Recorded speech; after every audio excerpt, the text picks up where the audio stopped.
Hello, everybody, and welcome back to Bourbon Over Baseball with your host Bob and co-host Matt today. Say hello, Matt. How you doing, everyone? I got myself some Conor McGregor Proper 12 bourbon today. I had to get it. I'm trying not to punch any elderlies as I drink it. Good idea. We have the Seattle Mariners, the final team for the AL. I know we still owe everybody a couple podcasts on the older ones. Just trying to get schedules worked out so we can do that. But Matt was available, so we're going to try to knock out the Seattle Mariners real quick today. Um, Overall, your thoughts on the Mariners, Matt? It was a good team that I don't remember anything about last year, really, Well, for other than Haniger. I was like, I remember a lot of the players because they quickly were traded in the off season Yeah, to the Mets, etc. Judging by the cards, it actually is quite the powerhouse, but not no tens. A couple, their first four batters are really strong, and then it really quickly drops off. What's interesting is the pitching staff is quite efficient and deep. How how many were most of them drafted in your league? um, I I know Edwin Diaz was. I know yeah, obviously I have Diaz Zach was. Duke. You have Duke. None of the starters were. Really, that's interesting. Colomb was. Duke was. I don't believe Nick Vincent was. He might be in the smaller league. He Okay. actually might be. I'd have to double check. But Diaz for sure is. Okay, so regardless, it's a pretty deep pen. So as you go through this team, you're probably going to see it's a little shaky, but there are some draftable people, and then it quickly drops off, and then I think you'll like the bullpen. And if you were doing a Seattle only team, doing like some kind of team league, it's not bad. They could definitely win some games, in which they did. They finished above 500, but not enough to win the division. Yep. First up, we have Gene Segura at second base. Pretty decent card overall. I mean, I like an 8 that is pretty fast with good defense. Not really liking the 1 through 6 out here, but decent chart. Yeah. I mean, he's a good player. The defense will help. Yep. The 1 through 6 out. I mean, it's so hard to want a guy like that, but in a league where there's a draft, he might be your best available shortstop that can actually still probably get on base. Absolutely. Next up, you got Robbie Cano. When I love the picture this one came out, just his smooth swing. Yeah, Slow as a truck, but he's a 9 and has some pop. And again, a little bit of plus defense here. But man, I can't stand grabbing C speed guys that low at least. yeah. I mean, as a 10, I mean, it's any ground ball is probably a double play, and he's got 2 through 4, so just on himself, he can ground into plenty. Oh, that's true. That's actually I didn't think about that, but that's actually kind of rough. Next up, Mitch Haniger, probably the best batter on the team. He gives you the flex ability for the center field, even though it's a +0. But this one a lot better. Faster guy, 9 on base, plus fielding and left right, and has a lot of pop. 14 double range. I really think this guy's as a stud. Yeah, I think so too. He's a really good player, and I think he's one of the top double guys in our league too. Really. Leading, yeah, I don't think he's leading. I think Yelich is leading, but he's right behind him. Well, that's impressive, and I would say I like the way this one came out too with this old school throwback jersey.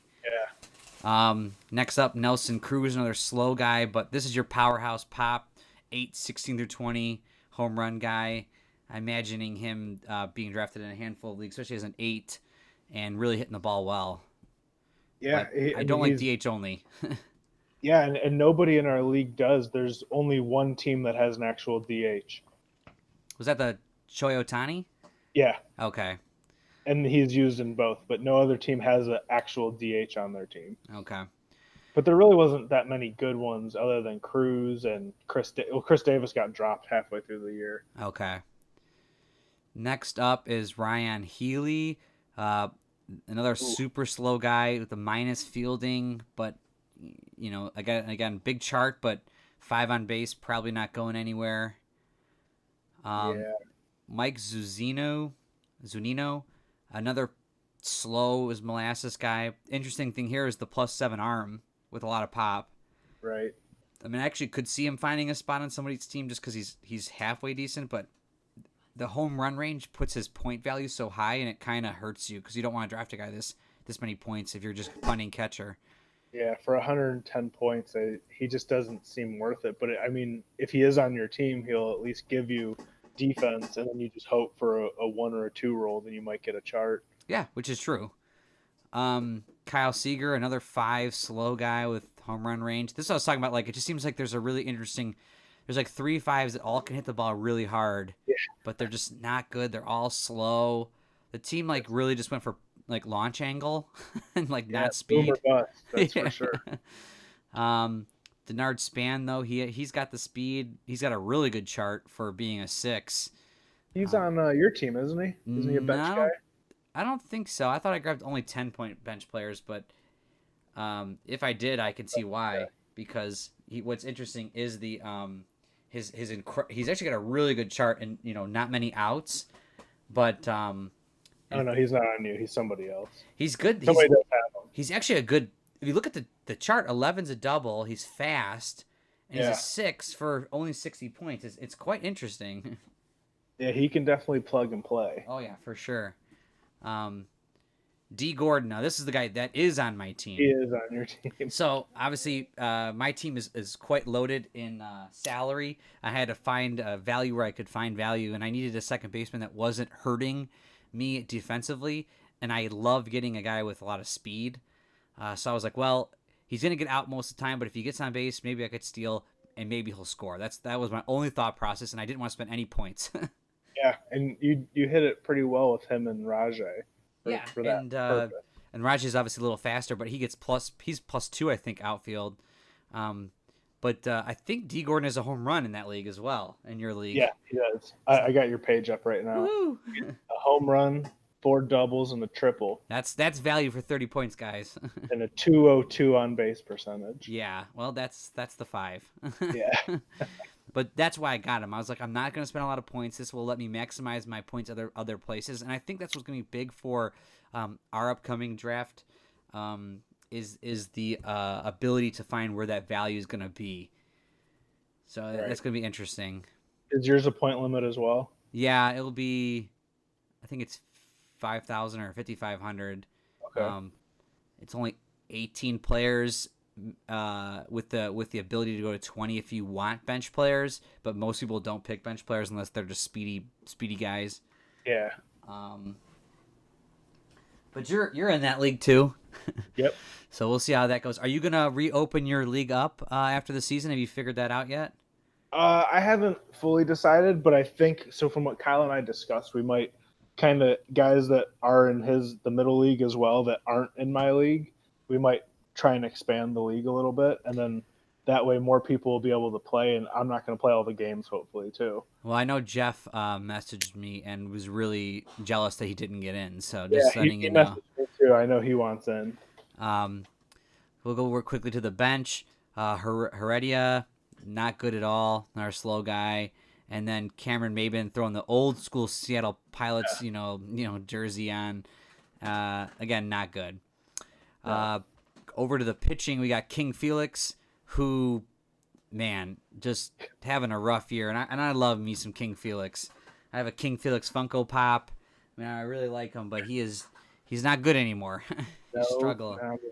He gives up the dominator. Yeah, he gives up the home run, and I don't think anybody's drafting him. But here's where I thought people would actually pick up on was, I don't like James Paxton being a 3, but he's decent. And Marco Gonzalez, same thing. These are decent pitchers here. I thought somebody would get drafted in your league. Yeah, I think nobody really was on the 3 control starters. There's a few that are like the cheap, like 150, 200 point guys that they could use as their number 4. Yeah. But other than Scherzer, I don't think anybody has a top 1 or 2 pitcher that's a 3. I think in the middle leagues is where they all got picked up at, because I know there's a team called Paxton a Punch. So yeah. Well, then I think you're right. I think the value here for most people isn't worth it. Why would I want a 3 control for 350 when I can just grab a 3 control for 150 points? That's less outs. Yeah. Mike Leake is the 2 control with that same sort of mentality. You don't want him for that much points. And again, Wade LeBlanc is the same thing. So there's a bunch of 3s and 2s, but they're actually quite decently rated here. They'll probably do good on a team league, but I didn't want to draft them. I thought they were too expensive, and I think you were thinking the same thing. Yeah, it seems kind of that's how it went. Everybody got their 4, 5, 6 control guys, their tops, and then it seems like the last one or two, like your 3 or 4 pitcher, they're just kind of whatever fit the salary need, like availability was kind of where that was. Now the bullpen is where everyone did get drafted because they have a really good bullpen. Alex Colme, is it Colome? Colome? I mean, I, for I don't a know. solid 4 control guy, for only 120 points, this is a very standard card. I like him a lot. Yeah, it's a good bullpen guy to just bring in, hopefully eat up an inning. And then my boy Zach Duke. I love this card, and people that know me know that I love no doubles on a card. And only getting 20 points for a 2 control with no doubles, I thought this is ridiculously good value. Yeah, and if you're gambling with a 2, you could almost extend him another inning and gamble with a 1. It doesn't feel that much of a difference. Yeah, and it just depends on the situation you're bringing him in at. But, most cards are only 10s. You're just doing a 50-50 shot. But if you do get the chart, he's not really going to hurt you. And so I really thought like getting a guy for only 20 points that couldn't give up a double was extremely valuable. Say like Alex above, he's only got a 10% more chance to get on his chart than Zach Duke. So Right. I thought that's extremely valuable. But how is he doing in your league? He's been pretty reliable, I think. It's because for your team mostly, it's just buy time before Rogers and Doolittle can get in. Yeah, So he's pitched 15 innings, and he's given up 8 runs in those. He doesn't have a record, so he hasn't lost any games for you. that's my A boy 4.7 ERA, like it's for 20 bullpen. points. Yeah, bullpen makes it look bad when you have a 4.7, but it's only 15 innings. He's given up 8 runs Yeah, and only 1 homer. well, that's impressive. Yeah, so he's doing better than Fernando Rodney. Well, and that's the He other still isn't 20-point guy I terrible like. either. Yeah, Well, I was trying to with that was my strategy at least, but I spent so much on pitching and batting that it was hard for me to make up. I had to make up points somewhere. yeah, Nick Vincent, I think, another good solid guy is just like Alex Colme is just a solid 4. yep. They're on the same team together too. Yep. And I then think it's Edwin Seager. Diaz is just lights out. I mean, for Yeah, 250, you expect he better be, but a 1 through 17 out guy with no doubles is incredibly valuable. He was incredibly valuable during the season. That's why he ended up getting obviously traded to the Mets. But obviously, I think he's shutting it down too in the league, right? yeah, he is. I believe he's one of the All Stars too. Yeah, I think I voted for him. Obviously, I yeah. voted definitely for Leclerc for the Rangers. The guy giving no earned runs. The guy's Still hasn't. unstoppable. He made it through. He's only given up 1 hit and has no earned runs so Jeez, far. It's insane. unbelievable. I mean, obviously that's what you want from like an Edwin Diaz. I mean, if you're spending 250 points, you're expecting a Billy Wagner type performance from Yeah, these guys. Like we said earlier, overall the team's pretty solid. If you're playing in a league, a team league, they're not going to do bad for you. They're probably going to win more games than they lose, just like they did. But they're not going to win all of them. I mean, they're not. This isn't the Dodgers or the Yankees. They're Seattle. They are what they're going to do. But I like them. I like the color scheme. I like the way the cards came out. I yeah, like a lot of their players. Obviously, for 2018, you're going to see a bunch of brand new faces because half this team is gone. yeah. um, It's crazy how quick they flipped that team. yeah, and And they're even the doing guys, really rough. they flipped the guys this year too. I mean, they went and got Edwin, flipped him. They Yep. got Bruce, flipped him. Yeah, I don't know what their strategy is, and the Seattle fans, if you're listening, I don't know if you guys even know what their strategy is. I mean, I hope you guys are doing okay and get some talent, but obviously I like Haniger and I think Marco Gonzalez is still on that team. I like Marco, so that is the Seattle Mariners in a nutshell. Everyone, I hope you enjoyed the podcast. I hope you guys stay tuned and comment on what you guys think is draftable and whatnot. Stay tuned to Matt and follow him on Twitter. Follow me on Twitter so you can stay tuned. I know you, and I just saw you just got retweeted by someone also. Calling out to follow you guys for Oh yeah, I doing saw really that. well. I really wasn't sure who they were. I was kind of looking at their site. They have just like a sporting news site. Hey, more power the better. I mean, I like Yeah, anybody right. that's given us props, and That you're doing a great job, I think, on Twitter with the running the league and keeping everybody hyped up because that's how I just like to shit talk and yeah, it's a great time. oh yeah, and of course I had to face Dat Boy X, which his team is just loaded which I'm pretty sure before the season started, I picked him as like one of the best teams when I was reviewing the league. That was one of the teams that slipped by me. I didn't have huge expectations for them. They just looked good on paper, but we'll do it. We're gonna definitely do a recap at the end of the what is it, at the end of the season when you're done. I'm sure we'll do a recap with the league, and maybe we'll do a podcast and break down everyone's teams, and we'll have the Wisconsin Wolves on and everybody. So we'll see how everybody's doing. We got 6 weeks left. That's right. So we'll see if the Cleveland Titans can finish it off strong or whatnot. Thanks everyone again for listening. Stay tuned for more. I think we have a couple more podcasts to do. I know we have the Phillies, but I'm waiting for Peter to do that with. And I think there's one other team that needs to be done. After that, guys, this will technically right now though, this is the last team that needs to be posted on the blog. So you guys have all the cards. And have fun playing your leagues, and we're going to keep starting to play ours, and I think you'll see starting the 2019 previews, hopefully more fun cards coming soon. I know Michael is doing the best of series as well, so thank you again, everyone, for listening. Thank you, Matt, for being here. Thanks for having me.